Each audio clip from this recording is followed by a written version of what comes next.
You trace their name on fogged glass, each letter a vow to love harder than you breathe. In that moment, the world around you fades, but inside a question trembles. Who am I beneath this devotion? Because love is a force of creation, but it can also become a flood that washes away everything you once were, until all that remains is an empty echo of someone else's needs. One, loving is obligation. You wake up to their needs before you ever remember your own. The alarm rings and you're already deciding, what do they need me to be today? You pour your energy into their world, dimming your edges so their light can shine brighter. But love framed this way is no blessing, it's debt. The more you give, the more you owe, until you owe yourself the silence you can't afford. Two, eroding identity in chasing connection. You liked bullet journaling until they laughed and said, "That's nerdy." You adored jazz until their scoff made you change the playlist. You've recycled your smile, your interests, your quirks endlessly just to mirror their comfort. Every erased line in your personality is a brick pulled from the foundation of who you are, and walls built to keep them in become prisons for you. Three, fear of their abandonment dictates your life. You pause mid-sentence, terrified of what they might think. You restrain your laughter in public, soften your voice on the phone, rebalance your opinions after every disagreement, because in loving like this, their leaving becomes your absolute zero, the end of your world. Love ceases to be choice and becomes survival. Four, emotional burnout from being their everything. You are the therapist, the shoulder, the cheerleader, the fire extinguisher. Their highs are your adrenaline, their lows your silent insomnia, and no one notices your exhaustion because you've been trained to wear their life so invisibly it seems like second skin. But that skin is thin and tearing. Five, losing the sacred tension of individual becoming. Love is tension, the push and pull between two souls growing together. But somewhere along the way, your growth became your sacrifice. You stopped pursuing goals that didn't fit the script.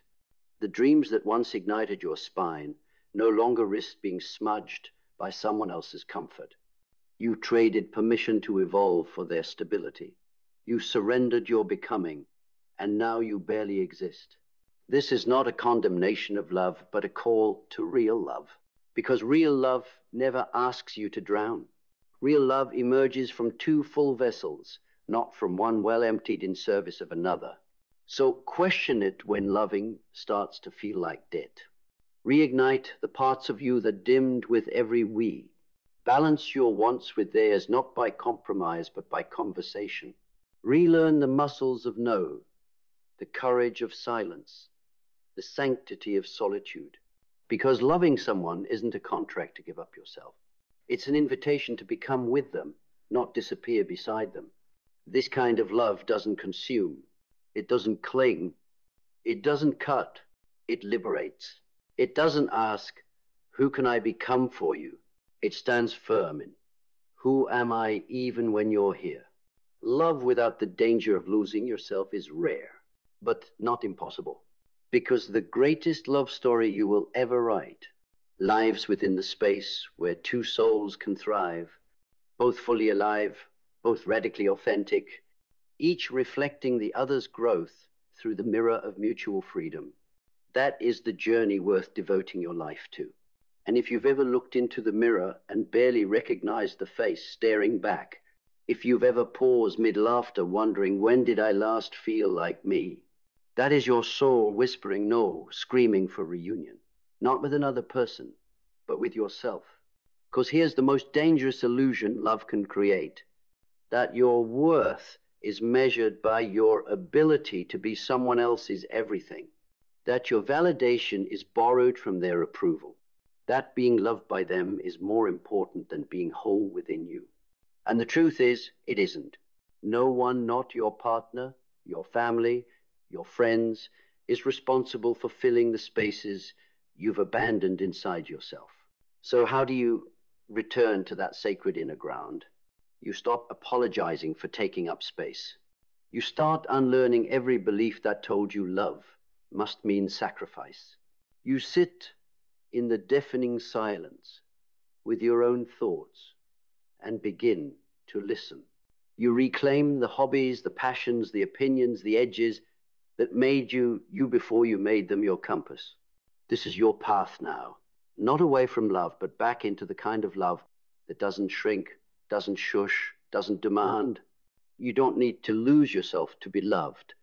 You don't need to contort to be chosen. And you certainly don't need to dim to keep the peace. What you need, what you've always needed, is the permission to be fully, wildly, unflinchingly you. And anyone who truly loves you will never ask you to be anything less. Because real love, the kind your soul aches for, doesn't clip your wings. It watches you rise. It cheers while you soar. It stands with open arms, not a cage of conditions. But you were never taught that. You were taught that love means pleasing, that it means bending until you break, that it means putting their needs above your truth, your calling, your essence. You were taught to perform love, not to embody it. And that's why so many lose themselves in relationships, not because they're weak, but because they were trained to disappear, trained to see their reflection only through someone else's eyes. But love without self is not love. It's emotional servitude wrapped in roses. And you were not born to disappear into another. You were born to stand beside them, whole, lit from within, not to orbit around their gravity, but to walk beside them as an equal force. You reclaim yourself not in rebellion, but in reverence, not by closing your heart, but by expanding it first to include yourself. You heal by choosing you again and again and again, not with guilt, but with quiet, resolute conviction. Because nothing is more sacred than the return to your own soul. And in that return, in that homecoming, you will remember you were never too much. You were never not enough. You were simply never meant to be someone else's version of love. You are the flame. You are the source. And you, exactly as you are already whole. So burn the apology. Burn the conditioned silence that kept your truth behind your teeth. Burn the habit of shrinking, of dimming your light so others wouldn't feel small. You were not sent here to be palatable. You were sent here to be powerful. You don't need to beg to be seen. You need to open your eyes to your own brilliance, your own presence, your own pulse. Because the moment you stop waiting for permission is the moment your life finally begins. This is not about becoming someone new. This is about returning to the you that existed before the world told you who to be, before the masks, before the roles, before the performance, the real you, the sacred, wild, uncontainable soul, has never left. She's just been buried beneath layers of should, of expectation, of survival. But now you are ready, not to be saved, but to save yourself, the relationship you were dying inside of. Let it go. The expectations that made you shrink, let them burn. The version of you that lived to please, let her rest. There is no reward for dying in devotion to a life that doesn't honor you. No medal for endurance in a love that erodes your soul, and no destiny in being a mirror for someone else's comfort, when your own reflection is fading. So choose you loudly, unapologetically, without flinch or fear, because the most dangerous thing you can ever do is abandon yourself for the illusion of being loved. You are not here to be loved in pieces. You are here to be met in your entirety, and anyone who demands your silence, your dimming, your disappearance, is not love. They are the test, and your truth is the answer. So stand tall, speak clear, and finally come home to the one person you've been waiting for your whole life. You. And if the world tells you that choosing yourself is selfish, remember, the ones who benefit from your self-abandonment will always call your healing betrayal. But you are not here to be loyal to your own wounding. You are here to become whole, to stop pouring your fire into cups that only want your warmth, but never your flame. To stop contorting your essence just to be enough for people who've never been ready for depth, for rawness, for someone who no longer plays the part of easy to love. You are not here to perform. You are not here to entertain the small expectations of small minds. You are here to live vividly, to burn so brightly in your truth that those who have forgotten their own light remember how to find it again. Your soul does not want quiet. It wants peace. And peace doesn't come from pleasing. It comes from aligning with what's real, with what's true, with what's yours. So this time when life tests you again, when it asks, will you silence yourself for their comfort? Let your answer be no. Let your presence be the protest. Let your boundaries be sacred altars. Let your joy be the rebellion. Let your voice be the revolution. Because the most powerful love story you'll ever write is the one where you stop chasing people and start becoming the person you were always waiting for. The healed you, the whole you, the real you, unapologetic, unfiltered, unmasked you. And that version of you, she doesn't just survive. She leads, she loves, she liberates, starting with herself and then the whole damn world. So when you finally stand in front of the mirror, not the mirror framed in glass, but the one carved from truth, you will not see the echoes of a role you played for others. You will see the warrior who broke the cycle, the soul who chose awakening over approval, the one who said no more living halfway, no more shrinking to fit within invisible cages built by fear and decorated with false love. No more rewriting yourself in the language of someone else's comfort zone. You chose to unlearn. You chose to unbecome. You chose to burn what was never truly yours. The borrowed beliefs, the conditioned guilt, the hand-me-down shame. And in the ashes, you found something ancient, something holy. You found yourself, the part of you that doesn't perform, that doesn't apologize for breathing louder than expected, that doesn't ask for permission to feel fully, speak truthfully, or walk away gracefully. You remembered it was never about being loved by many. It was about being deeply whole with yourself.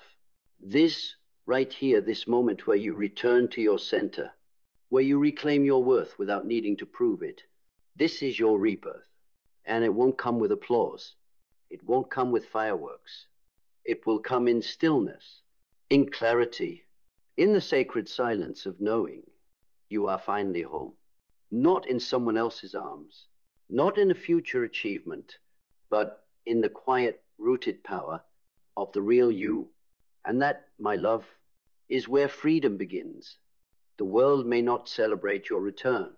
There are no medals for choosing authenticity over applause. No trophies for saying, this version of me was never real, and walking away from the mask. But don't let the silence fool you. Your liberation will echo in ways no one sees. In the way your voice no longer trembles when you speak your truth.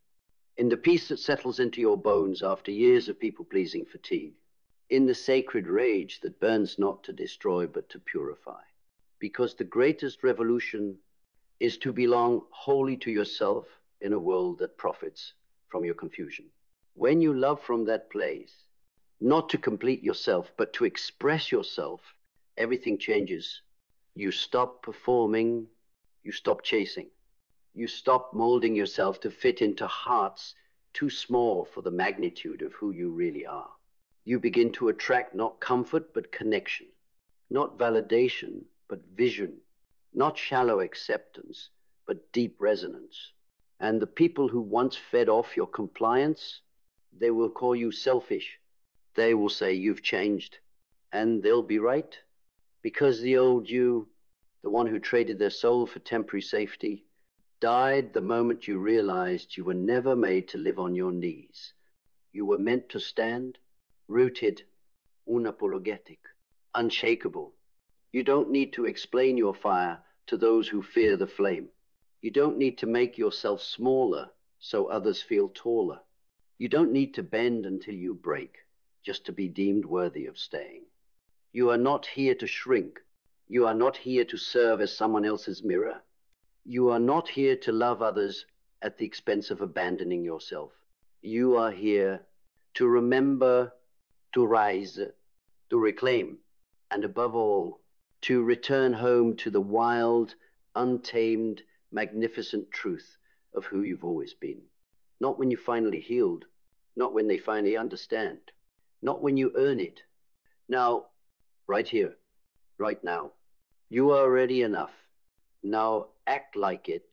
You see, the world doesn't just steal you with chains. It steals you with expectations, with invisible contracts you never signed. Be nice, be quiet, be easy to love, be what they need. But what about what you need? How long will you keep betraying yourself to avoid disappointing others? How many times will you call it love when it's really just fear dressed in affection? Fear of being left, fear of being misunderstood, fear that if you finally show the world your soul, they'll turn away. But here's the truth, they never taught you. The moment you let go of their approval, you begin to taste real freedom. The moment you stop seeking their applause, you start hearing your own voice again. It's been whispering all along. Come back to me. And when you do, everything shifts. Not all at once, not always cleanly, but powerfully. You stop living for the next text, the next like, the next reassurance.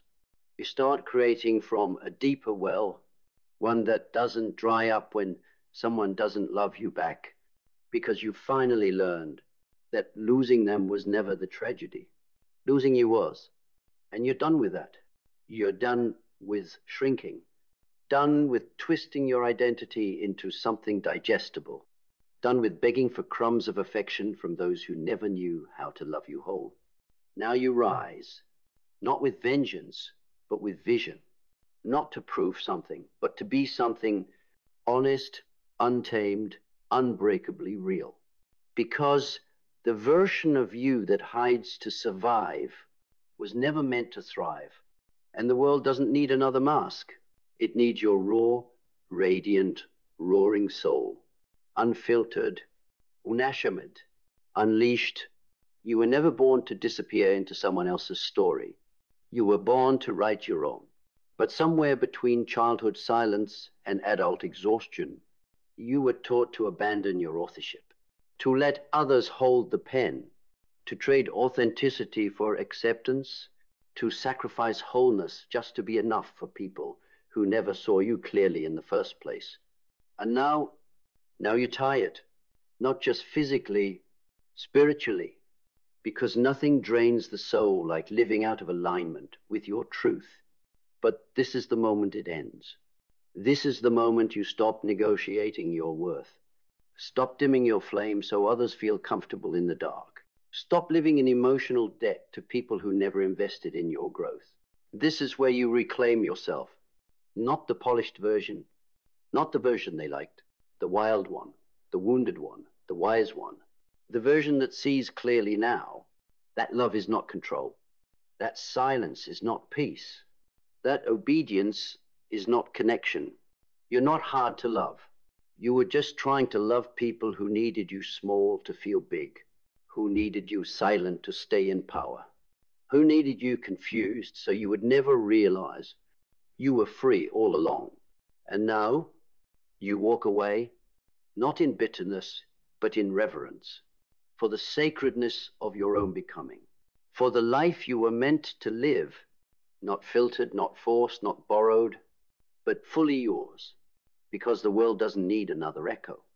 It needs your voice, raw, unafraid, unapologetically awake. There will be days when you are tempted to return to the version of you that stayed quiet to be loved, to the comfort of chaos you once called home, to the roles you were assigned, not the truth you were born to embody. But every time you feel that pull, remember what it cost you, the ache in your chest from pretending, the loneliness of being surrounded but unseen, the fatigue of always being almost yourself, but never quite. That wasn't love. That was survival. And you don't live there anymore. Now, your presence is your protest. Your healing is your rebellion. Your wholeness is your revolution. You are no longer chasing people who mistake your softness for weakness. No longer begging for crumbs of connection from tables you've outgrown. You sit with yourself now. You hold space for your rage, your grief, your joy, and you realize the soul you kept silencing was never broken, just buried. You don't need fixing. You need remembering. You are the fire they feared, the mirror they avoided, the storm that wouldn't stay silent. And as you rise, in truth, in power, in peace, you do not owe anyone your suffering to prove your worth. You were never meant to shrink. You were meant to soar. So let the world feel your absence where you once abandoned yourself. Let it echo, let it rumble, let it reclaim, because you are home now, not in a place, but in you. The world taught you to shapeshift, to camouflage your light in shadows of acceptable, pleasant, and palatable. They called it maturity, but it was just self-betrayal wearing a suit and tie. You nodded, you smiled, you adapted, and each time you did, you made yourself just a little smaller, until one day you couldn't find yourself in the mirror anymore. But you feel it now, don't you? That rising, that fire in your gut that no longer accepts being extinguished.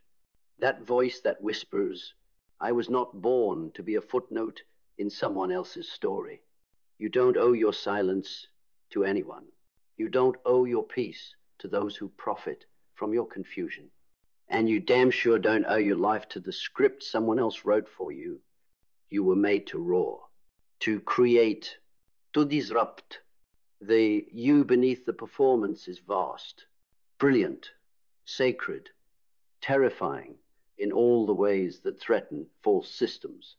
So stop apologizing for your edge. Stop rounding out the sharp parts of your truth so they'll fit into dull conversations. Let your no be a sacred boundary. Let your yes be earned. Let your presence be a reckoning. This is not the death of who you were. This is the birth of who you really are. The mask is gone, and what stands in its place is the unfiltered, unbroken, unafraid you. Now go, live in such a way that even your shadow begins to weep with gratitude. Because this time, you didn't just survive. You remembered, and now finally we arrive.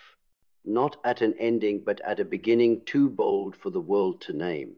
Because the moment you remember who you are, not who they told you to be, not who you became out of fear or obedience, but who you were before the world trained your fire to flicker, is the moment you become unstoppable.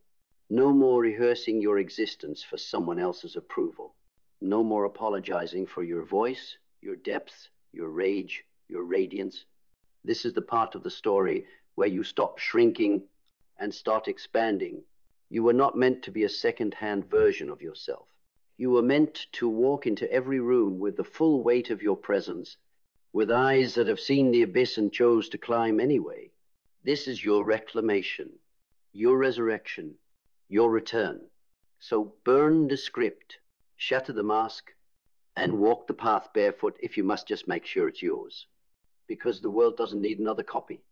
It needs you, raw, real, reborn. And this time, you don't disappear for anyone.